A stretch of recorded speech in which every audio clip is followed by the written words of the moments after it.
Guys, I'm back with Danielle D'Souza Gill, and you know Danielle. She's the author of the book The Choice, The Abortion Divide in America. And she's also the host of a weekly show on Epic TV. It's called Counterculture with Danielle D'Souza Gill. Danielle, you were this weekend in Washington, D.C., and you were the MC of the ceremonies at the religious ceremonies at the March for Life. So how did that come about? Well, it was a lot of fun. We actually started doing it, I think, Frank Pavone, he's one of my really dear friends. He's very active in the pro-life movement. He has been for many years. He's been doing it for years. And so he and I kind of started working on more things together the last few years. He wrote a blurb for my book, and so he wanted me to MC this for him, so I was glad to do it. And you go down to D.C. Now, on the same day that these events are going on, you wrote an article in Newsweek, and you made a striking statement. So before we come to what happened in D.C., you made the point that this might be the last March for Life in which Roe versus Wade is still intact. Talk about the significance of that statement, and then I want to ask you whether that was the mood of the people who were in D.C.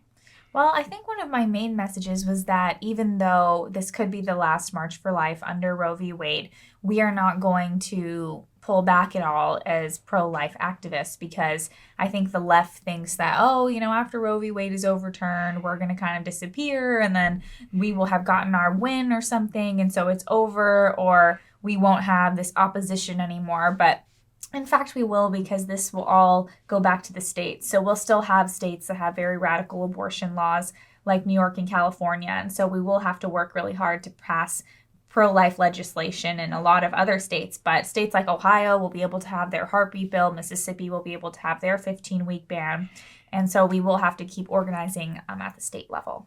So you're saying that the effect that if the court overturns, as we hope it will, Roe, this decentralizes the abortion debate. In a sense, it makes it political, right? And it makes it, in each state, there's now a fight.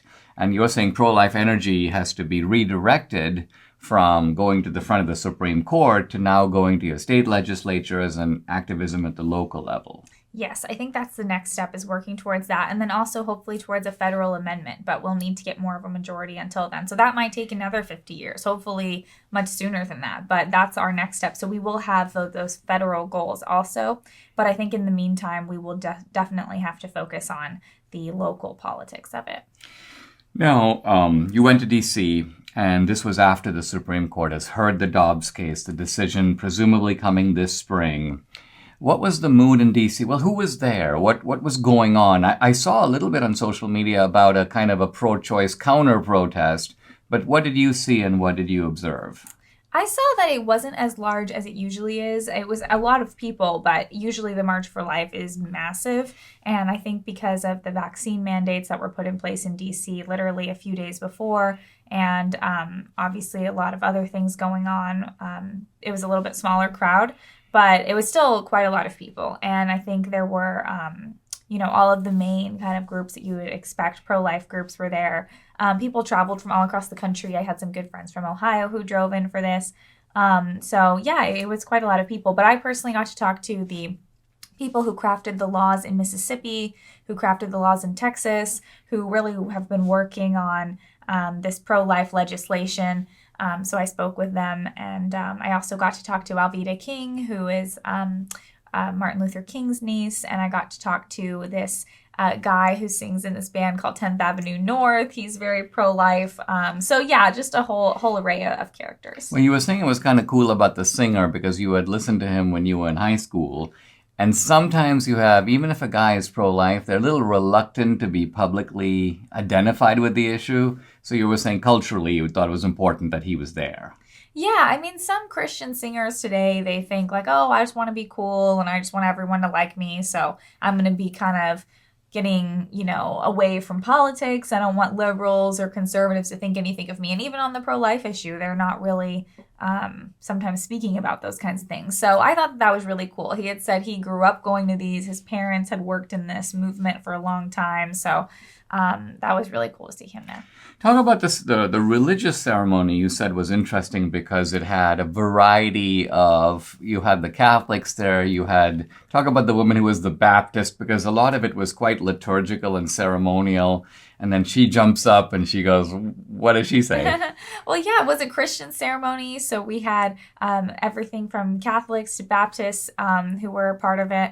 And I guess as emceeing it, I wanted to make it as as great as possible between everybody. And everyone got along so well. I think people act like there's this big divide and, debate between them. But I think when it comes to issues like pro-life, we're very united on everything and our stance on it and how to, really go against this evil. So I think everyone was definitely on the same page. But yeah, there was this woman who made a few jokes.